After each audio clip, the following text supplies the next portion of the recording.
నమస్కారం, welcome to Suman TV. Nipah virus ఇప్పుడు ఎక్కడ విన్నా ఇదే పేరు వినపడుతోంది. అసలు ఈ వైరస్ లక్షణాలు ఎలా ఉంటాయి, మనిషికి ఎలా సోకుతుంది, దీనికి సంబంధించిన ట్రీట్మెంట్ ఎలా ఉంటుంది, వీటి గురించి తెలుసుకుందాం. ప్రస్తుతం మనతో పాటు ఉన్నారు ప్రముఖ న్యూరో సర్జన్ డాక్టర్ రంగనాథన్ గారు. వారితో మాట్లాడి ఈ నిపా వైరస్ గురించి డీటెయిల్స్ తెలుసుకుందాం. డాక్టర్ గారు నమస్కారం అండి. నమస్కారం. నిపా వైరస్ ఏంటండి? ఈ వైరస్లు భయం వేస్తుంది సార్. ఒకటి తర్వాత ఒకటి అలా అటాక్ చేస్తుంటే మేము ఎన్ని వ్యాక్సిన్స్ తీసుకున్నా కూడా అమ్మో ఇప్పుడు వచ్చే వైరస్కి మేము తీసుకున్న వ్యాక్సిన్ కరెక్టా కాదా ఇలాంటి ఆలోచనలు వచ్చేస్తున్నాయి. ఇది నిజం కూడా. నిపా అని అనగానే ఏంటి అసలు ఈ వైరస్ గురించి చెప్పండి. ఒక ప్రాంతం పేరు ఇది నిజానికి. 1999లో మొట్టమొదటిసారి ఒక వైరస్ నమోదైంది. ఎక్కడ? మలేషియా దేశం. అక్కడ నిపా అని ఒక చిన్న నది ఉందట. ఆ ప్రాంతం ఎక్కడంటే సెంబిలాన్ స్టేట్ అని ఒకటి ఉంది మలేషియా దేశంలో. దాని పేరు మీదకి అక్కడ మొదటి కేసు నమోదైంది కాబట్టి దీని పేరు నిపా. నీపా ఇంకా చెప్పాలంటే నీపా దాని పేరు.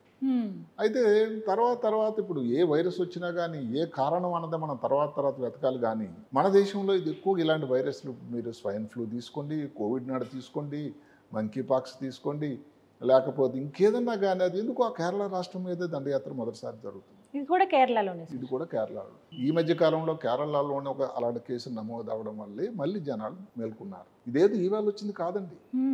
అది ఎక్కడది 2001లో వెస్ట్ బెంగాల్లో వచ్చింది. అప్పటికి కేరళ రాలా. 2003లో కూడా వచ్చింది. ఆ తర్వాత అక్కడ మరి రాలా.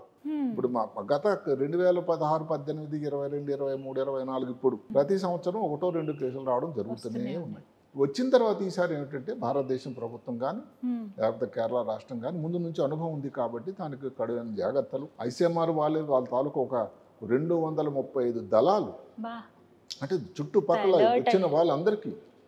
ఇప్పుడు ఎవరైతే ఇది చాలా పెద్ద అంటువ్యాధి, కోవిడ్ని మించిన అంటువ్యాధి, అత్యంత ప్రమాదకరం, అంటే ఎపిడమిక్. అది ప్రపంచ ఆరోగ్య సంస్థ ఈ నిపా వైరస్ని ఏం డిక్లేర్ చేశారంటే ఇది అంటువ్యాధి అయ్యే అవకాశం ఉంది, జాగ్రత్తగా ఉండాలి అని.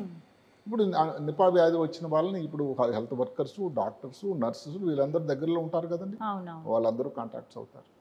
కేరళలో కూడా ఇదే జరిగింది.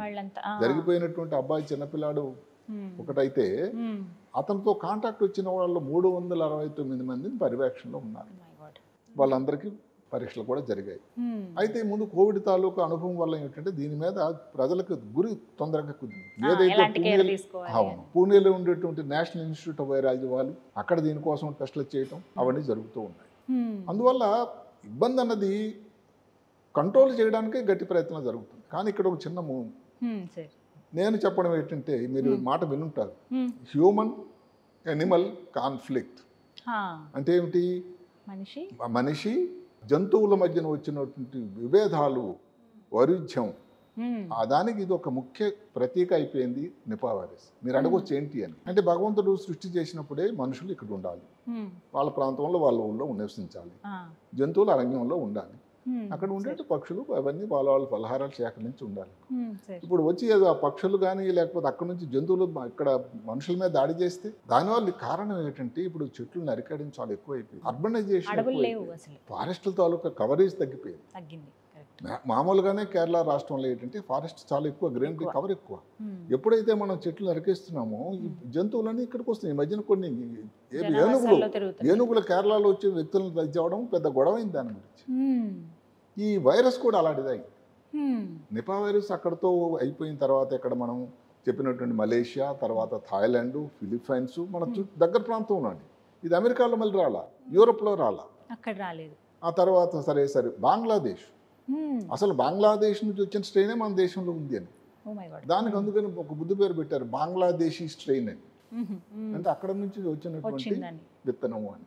వుహాన్ వైరస్ అని ఎలాగన్నామో దీని పేరు బంగ్లాదేశ్ వైరస్. అంటే జంతువు నుంచి మనిషికి వచ్చింది. ఏమిటా జంతువు? గబ్బిలాలు. వీళ్ళు చాలా పెద్ద గబ్బిలాల నుంచి వచ్చిందని విన్నాం మనం. ఆ గబ్బిలాలు, ఈ గబ్బిలాలు తేడా అండి. గబ్బిలాలు 2 రకాలు ఉన్నాయి. ఒకటి ఫ్రూట్ తినే గబ్బిలాలు, మామూలు మిగతా విసరా తినే గబ్బిలాలు, విసరల్ బ్యాట్స్ అంటారు మనం. ఇది అదృష్టవశాత్తు ఏంటంటే పళ్ళు తినేటువంటి గబ్బిలాలు. అవి పళ్ళు తినేసి పడేస్తుంది. అవి పడేసింది ఎక్కడైనా కలుషితం అయిపోయింది అనుకోండి, అక్కడ వస్తుంది. ఇది చాలా అత్యంత ప్రమాదకరమైనది. అదే కాకుండా కొంతవరకు ఏమిటంటే ఇవన్నీ కూడా ఒక ఎత్తు అన్నట్టయితే ఈ కంటామినేషన్ మరీ ముఖ్యం. ఈ తాలూకా ఏదైతే ఇవి ఉన్నాయో అనిమల్స్, దానివల్ల ఏమవుతుంది, ఇప్పుడు ప్రజలకు ఎందుకో కానీ ఈ అనిమల్ ప్రోడక్ట్స్ మీద ఇంట్రెస్ట్ ఎక్కువైందండి. వైల్డ్ లైఫ్ ప్రోడక్ట్స్, అక్కడ వచ్చే ఆయిల్స్ కానీ అక్కడ వచ్చే టస్కర్స్ ఇవి కానీ దాని మీద ఇంట్రెస్ట్ ఎక్కువ వచ్చింది. దానివల్ల కూడా అదే కాకుండా అనిమల్స్ తాలూకా సంతతి శాతం తగ్గిపోతూ ఉంది. ఎందుకంటే ఎనిమల్ ప్రోడక్ట్స్ కోసం ఎక్కువ అందులో చేసే వాళ్ళు ఎక్కువయ్యారు. దానివల్ల వాటిని విస్తరించినటువంటి మలినాలు ఏవైతే ఉన్నాయో ఎక్స్క్రీట్ అంటాం, అవి ఎక్కువైపోయినాయి. వీళ్ళన్నిటి కంటామినేషన్. అదే కాకుండా ఇప్పుడు కొంతమంది ఎనిమల్స్, ఇది పిగ్స్, దానివల్ల కానీ డాగ్స్, పప్పీస్, వీటిది క్యాట్స్, వీటి వల్ల కూడా కొంతవరకు వస్తుంది. ఇవన్నీ కూడా ఒక కారణభూతం అవుతుంది. స్టార్టింగ్ అనేది గబ్బిలాల దగ్గర నుంచి అయినా కూడా ఈ మిగతా వీటి వల్ల కూడా వస్తుంది అని సైన్స్ అయితే చెప్తూ ఉంది. అయితే మనిషికి వ్యాపించింది అని ఎలా గుర్తించాలండి? మొట్టమొదటి లక్షణాలతోనే ఏవైనా లక్షణాలు గొంతుకు నొప్పండి, జ్వరం లాగా, తర్వాత బాడీ పెయిన్స్, అసలు విపరీతంగా ఏం వేరే లక్షణాలే, ఏదో బాగలేనట్టు ఫీలింగ్. అప్పుడు కానీ గుర్తించామో సరే సార్, దీన్ని కూడా ఇంక్యుబేషన్ పీరియడ్ ఉంది, 4 నుంచి 18 రోజులు. ఎప్పుడన్నా దాని ఇబ్బంది రావచ్చు, స్ప్రెడ్ అవుతుంది. అదే కాకుండా ఇక్కడ ఒక చిన్న తేడా ఏమిటి, 2018లో వచ్చినప్పుడు ఏదైతే ఉందో నిపా వైరస్, అప్పుడు కూడా అనుభవం ఉంది. ఎక్కువగా దాది మెదడు మీద దాడి చేసింది, ఎన్సెఫలోపతి, ఎన్సెఫలైటిస్ అని వచ్చింది. అది ఇంకా ప్రమాదం అయింది. 2024లో వచ్చిన వైరస్ నిపా వైరస్ అయినా దాని ప్రభావం ఎందుకో అది చోటు మార్చింది. ఇప్పుడు ఊపిరితిత్తుల మీద దాని ప్రభావం వచ్చింది. అంటే ఎక్కువ మంది వెంటిలేటర్ మీదకి వెళ్ళడం ఇలాంటివి ఇబ్బంది పడుతున్నాయని ఇప్పుడు చెప్తున్నారు. కేరళ రాష్ట్రం వైద్యులే ఈ సమాచారాన్ని వెల్లడించారు. ఎలా గుర్తించాలి సార్? ఏ టెస్ట్లలో ఇది బయటపడుతుంది? వైరస్ గుర్తించాలంటే సేమ్ అంతకుముందు చెప్పినట్టే ఆర్టీపీసీఆర్ అదే ముఖ్యమైనది. అలాంటిది కాకుండా ఇంకేమిటి, ఇప్పుడు వెన్నుపూస నుంచి నీరు తీసి అసలు ఫస్ట్ ఎక్కడైతే మలేషియాలో చేశారో, ఎవరికైతే ఇలా వైరస్ వ్యాధితో బాధపడుతున్నటువంటి వ్యక్తి తాలూకా వెన్నులో నీరు తీసి అందులో కొంత పాజిటివ్ రావడం వల్ల ఇది వైరస్ సంబంధించిన గుర్తించి నిపా ఊరు నుంచి వచ్చింది కాబట్టి నిపా వైరస్ అని నామకరణం చేశారు. ఏ ఏజ్ వాళ్ళకి ఎక్కువ వచ్చే అవకాశం ఉందండి? అలా లిమిట్ ఉంటుందా? ఇది ఏజ్ దీనికైతే పెద్ద ఏజ్గా ఏం లేదు. అదే కాకుండా ఇప్పుడు ఈ పోర్క్ ఈటింగ్ దేశాలు అంటే ఏవైతే మాంసాహారం పోర్క్ని తీసుకుంటారో, ఎవరిష్టం వాళ్ళది, వాళ్ళకు వచ్చిన దానిలో ఎక్కువగా నమోదవుతున్నాయి. ఇక్కడ ఒక మాట చెప్పొచ్చు, బంగ్లాదేశ్లో పోర్క్ తక్కువ తింటారట. అక్కడ మరి వస్తుంది ఎందుకు, ఖర్జూరం చెట్టు దగ్గరికి ఒక రకమైన కళ్ళు తీస్తారు, ద్రావకం, దాన్ని సాప్ అంటారు. అంటే ఖర్జూరపు రసం, ఆ రసం నుంచి వస్తుంది. కాబట్టి రావడానికి ఇన్ని రూట్లు, ఇన్ని మార్గాలు ఉన్నాయి. వాళ్ళు నాన్ వెజిటేరియన్ మాటకు పోర్క్ తినకపోయినా వాళ్ళకి వచ్చి అందులో బంగ్లాదేశ్లో ఒకప్పుడు చాలా ఎక్కువ కేసులు నమోదయ్యాయి. లక్షణాలు అయితే మనం చెప్పుకునే ఉన్నాం. ఇప్పుడు ఇది కానీ గుర్తించకపోతే ఏమవుతుంది, నెక్స్ట్ స్టేజ్ చూస్తూ మన కళ్ళ ముందు స్పృహలో కోల్పోవడం, గాలి తీసుకోవడానికి ఇబ్బంది రావడం, లంగ్స్లో ఊపిరితిత్తుల ప్రాబ్లం రావడం, వెంటిలేటర్ మీదకి వెళ్ళడం, అంతవరకు వెళ్ళిందంటే ఇంకా మన చేతుల నుంచి తప్పినట్టే లెక్క. ట్రీట్మెంట్ ఇప్పటి వరకు పక్కాగా ఇది ట్రీట్మెంట్ అంటూ లేదు. ఇవ్వాల్సింది కూడా వేది సపోర్టివ్ ట్రీట్మెంట్. ఉదాహరణకు జ్వరం వచ్చింది, జ్వరం తగ్గడానికి, ఫిట్స్ వచ్చింది, ఫిట్స్ తగ్గడానికి, బ్రెయిన్లో వాపు వచ్చింది, బ్రెయిన్లో వాపు తగ్గడానికి మందులు, వెంటిలేటర్ అవసరం పడింది. అయితే ఈ మధ్యన ఒక వైరస్కి యాంటీవైరల్ వ్యాక్సిన్ ఆస్ట్రేలియాలో ఈ గుర్రాలకు ఇచ్చేటువంటి ఒక వైరస్ వ్యాధికి ఉందట, హెండ్రా వ్యాక్సిన్ అని. అది ఇస్తే ఉపయోగకరంగా ఉంటుంది అని ఆల్రెడీ ఎవరికైనా ఇచ్చి చూసారా సార్? అది ఒక ఆలోచన. దానికంటే ముఖ్యం ఏంటంటే ఈ గత 2-3 నెలల నుంచి ఇంగ్లాండ్లో ఎవరైతే ఆస్ట్రాజెనికా అనే కంపెనీ ఏదైతే కోవిడ్ టైంలో అందరికీ ఎంతో గొప్ప ఉపయోగం జరిగిందో, ఆస్ట్రాజెనికా కంపెనీ వారు ఆక్స్ఫర్డ్ యూనివర్సిటీ వారి సౌజన్యంతో ఒక వ్యాక్సిన్ తయారు చేస్తున్నారట. ఫస్ట్ ట్రయల్, సెకండ్ ట్రయల్స్లో ఉంది. అది ఎంత తొందరగా దగ్గరలో కూడా రావచ్చు. ప్రాబ్లం వల్ల ఏమిటంటే నిపా వైరస్ కోవిడ్ లాగా కాదు, లక్షల కోట్ల కేసులు లేవు కాబట్టి ఎంత తొందరలో దానికి వస్తుంది అన్నది కూడా చూడాలి. స్ప్రెడ్డింగ్ అన్నారు కదా సార్, ఎలా ఉంటుంది అది? స్ప్రెడ్ మనిషి నుంచి మనిషి కూడా వచ్చింది. ఎవరైతే డాక్టర్ అక్కడ వాళ్ళు వైద్యులు కానీ వాళ్ళందరూ వెళ్ళారు, అవి వ్యక్తినట్టు వాళ్ళకి వచ్చినటువంటి చెమట, దగ్గు, వీటి వల్ల కూడా స్ప్రెడ్ అయ్యేదానికి ఆస్కారం. తుప్పర్లు కానీ, స్వెట్ నుంచి కానీ, అదే కాకుండా మా యూరిన్లో దాని కంటామినేషన్ వచ్చే ప్రమాదం అయితే ఉంది. సో వైరస్ కాబట్టి దీనికి తగ్గట్టుగా వ్యాక్సిన్ అయితే ఉందండి. వ్యాక్సిన్ ఈ మధ్య కాలంలో వస్తుంది. అన్నిటికంటే ముందు జాగ్రత్తలేనండి. ఏదైతే మనం కోవిడ్ చెప్పుకోవాలి, కేరళ ప్రభుత్వం ఏంటంటే చెప్పారంటే అసలు హాస్పిటల్లో మీ దగ్గర చుట్టాలు, బంధువులు, మిత్రులు ఎవరున్నా కూడా హాస్పిటల్కి దయచేసి విజిట్ చేయకండి. దానివల్ల మీకు వచ్చేటువంటి ప్రమాదం ఉంది. గ్లౌస్ వేసుకోండి, మాస్క్ తప్పకుండా ధరించండి, ఏదైతే దూరం పాటించండి. ఇప్పుడు ఏంటంటే హెల్త్ వర్కర్స్ అయితే తప్పకుండా పీపీ, ఏదైతే మళ్ళీ కోవిడ్ మళ్ళీ రిపీట్ అవుతుంది, పీపీఈ కిట్స్ ధరించండి అని ఇవి ప్రస్తుతానికి. అయితే కోవిడ్కి దీనికి తేడా ఏంటంటే అప్పటికి వచ్చినంత ఉధృతంగా ఏదో భయపడాల్సినంత అందరినీ ఇది ఎవరిని భయపెట్టేటువంటి ప్రయత్నం మనం చేయకపోయినా దీనివల్ల ఇబ్బంది అయితే అప్రమాదం. ఇంతలో కొందని. బట్ ఇక్కడ హైదరాబాద్లో అలాంటి కేసెస్ నిపా కేసెస్ హైదరాబాద్లో నమోదు కాలేదు. మనం చెప్పుకున్న వల్ల పాతకాలంలో అయితే వెస్ట్ బెంగాల్లోన, తర్వాత వచ్చిన కేసులన్నీ కూడా కేరళలో.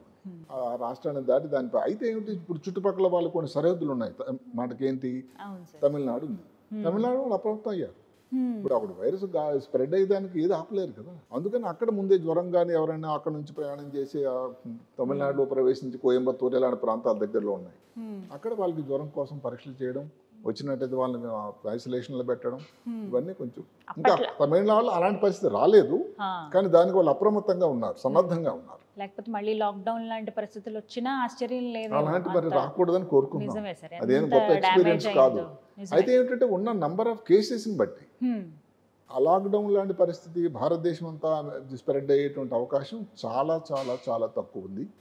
అయితే ఇది వైరస్ అనేది ప్రమాదకరం. ఇప్పుడు అదే కాకుండా కేరళలో ప్రయాణం చేసి అక్కడికి వెళ్ళాలంటే మరి ఇలాంటి ప్రాంతంలో అది కూడా అన్ని జిల్లాల్లో లేదు అక్కడ. సో అందువల్ల ఎక్కడెక్కడైతే జిల్లాలో అక్కడ ప్రస్తుతానికి అక్కడ లిమిట్ అయ్యి ఉంది. అయితే కోవిడ్ ఎక్స్పీరియన్స్ ఇందాక నేను చెప్పినట్టుగా ఏంటంటే ప్రభుత్వం కానీ వైద్యులు కానీ అప్రమత్తంగా ఉన్నారు, లక్షణాలు తొందరగా గుర్తిస్తున్నారు.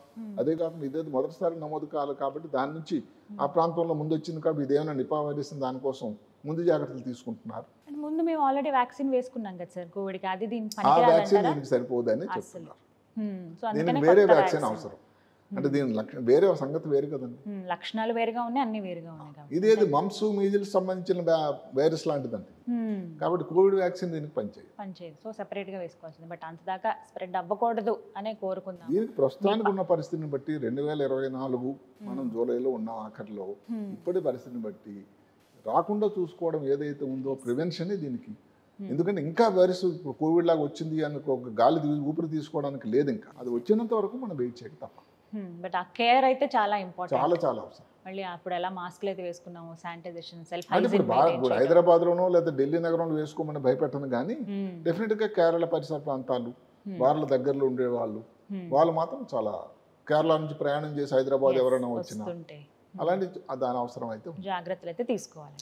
Thank you so much doctor గారు. నమస్కారం.